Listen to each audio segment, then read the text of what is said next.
খুলনা চট্টগ্রাম আঞ্চলিক মহাসড়কের শরীয়তপুর অংশ ঝুঁকি নিয়ে ধীর গতিতে যাচ্ছে পণ্য বোঝাই একের পর এক ভারী যান। শরীয়তপুর অংশের ৩৫ কিলোমিটার পথ পাড়ি দিতে অপচয় হয় সময়, নষ্ট হয় যানবাহনের যন্ত্রাংশ। টায়ার বাস্ট হয়ে যায়, গিয়ারে ট্রাবল করে, ডিফারেন্সিয়াল ভাঙে চলে যায়। যেহেতু আমাদের এই গাড়িগুলো ভারী গাড়ি, সমস্ত রাস্তায় ডাইনে বামে গাড়ি পাড়া পড়ে যায়, এমনকি মানুষের গৃহস্থ ফসলও নষ্ট হইতেছে গা, আর মানুষও নষ্ট হইতেছে গা একমাত্র ধুলার জন্য। দূরত্ব কম হওয়ার পাশাপাশি নানা সুবিধা পাওয়ায় চট্টগ্রামের সাথে দক্ষিণাঞ্চলের ২১ জেলার যোগাযোগে এই পথ বেছে নেয় চালক ও যাত্রীরা। গুরুত্ব বিবেচনায় সড়কটি মজবুত ও সরলীকরণের মাধ্যমে 4 লেন সম্প্রসারণে ২০১৯ সালে প্রকল্প নেয় সড়ক পরিবহন ও সেতু মন্ত্রণালয়। কিন্তু ৫ বছরেও জমি বুঝে না পাওয়ায় কাজ করতে পারেনি ঠিকাদারি প্রতিষ্ঠান। টেন্ডার বাতিল হয় ২ দফা। বর্তমানে শরীয়তপুর চাঁদপুর অংশের ২৯ কিলোমিটার বেহাল সড়কে প্রতিনিয়ত নানা ভোগান্তির শিকার হচ্ছেন যাত্রীরা।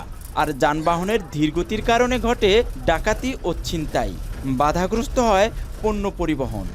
গাড়ির ড্যামারেজটা আছে, তারপর প্রোডাক্ট মনে করেন এদিক ওদিক পড়ে যায়, ঔষধ ভাঙে, টাইম মতন গাড়ি নিয়ে যাইতে পারি না। এক হলো, দ্বিতীয় কথা গাড়ি ডাইনে বাই কাই খায়, যাত্রীরা ভোগান্তিতে পড়ে, যাইতে অনেক টাইমে ব্যথা পায়। এই রাস্তার যে পরিস্থিতি তাতে মনে করেন জীবন শেষ, গাড়ি শেষ, ভাঙ্গে চুরে সব শেষ। এই যে আমরা যাই তখনকার জীবন হাতে নিয়ে আতঙ্কের সাথে আমাদের যাইতে হয়। দুর্বল লোক যদি ওঠে একবার আট চলাই মুশকিল বা বইয়া থাই মুশকিল। ৫ বছর পার হলেও টাকা বুঝে পাননি জমির মালিকরা। এমন অবস্থায় প্রকল্পের অনিশ্চয়তায় উদ্বিগ্ন তারা। নোটিশও দেয় না, আমাদের টাকাও দেয় না। রাত পহলে জমিনের দাম বাড়তেছে, আর আমাকে তো আর বেশি দিব না। জমি বিক্রিও করতে পারতেছি না অন্য কোথাও, আর বিদেশ যাইতে পারতেছি না।